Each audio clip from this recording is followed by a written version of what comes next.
Certain things spring to mind when you think about prison. Barbed wire, tiny jail cells, bars everywhere. Well, not in Norway. This is Halden prison, and it's the second largest maximum security prison in Norway. And it looks more like a resort than anything else. But at 20%, Norway's recidivism rate is the lowest in Scandinavia and one of the lowest in the world. This is how Norway changed how we think about incarceration. While Norway's 2-year recidivism rate is the lowest in the world, America's is one of the highest. A 2014 study found 67% of American prisoners released in 30 states were rearrested for a crime within 3 years, and 75% were rearrested within 5 years. While it's tough to make direct comparisons, Norway is doing something right when it comes to incarceration. And it may come down to a fundamental difference in philosophy of what a prison should be.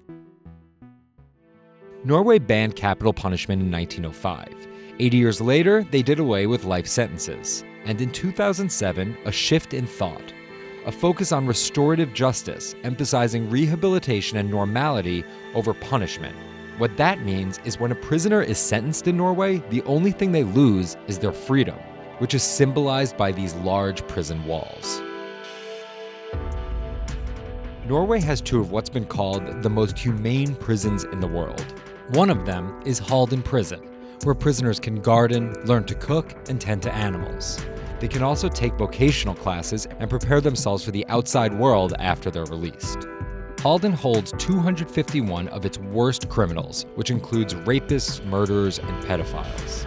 In America, these criminals would be punished severely, kept in a small cell for most of the day with minimal time outdoors, with all of their rights stripped. The phrase, "don't do the crime if you can't do the time," applies here. Retribution must be swift and sure for those who decide to make a career of preying on the innocent. America's decades-long war on crime has resulted in 159,000 people currently serving life prison sentences. But in Norway, almost all prisoners are released. The maximum sentence is 21 years. At the end of this term, 5-year increments can be added indefinitely if it's assessed that the prisoner has not been rehabilitated.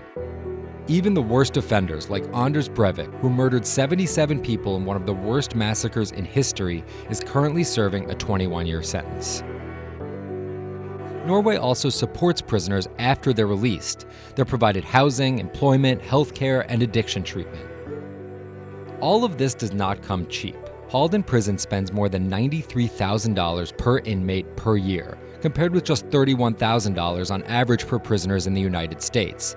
But Norway incarcerates far fewer of their population. As of 2014, just 0.08% of Norway's population was behind bars. That's 75 per 100,000 people. In the US, it's 707 for every 100,000 people, or 0.7%. And if the United States had the same rate of incarceration as Norway, it could spend as much as Norway does per inmate and still save more than $45 billion a year. That's the budget for the entire Department of Homeland Security. No matter how many numbers are crunched on comparing recidivism rates or thoughts on punishment versus rehabilitation, it comes down to how society views its prisoners. Nelson Mandela said, "It is said that no one truly knows a nation until one has been inside its jails. A nation should not be judged by how it treats its highest citizens, but by its lowest ones." If that's the case, Norway should definitely be applauded for its humanity.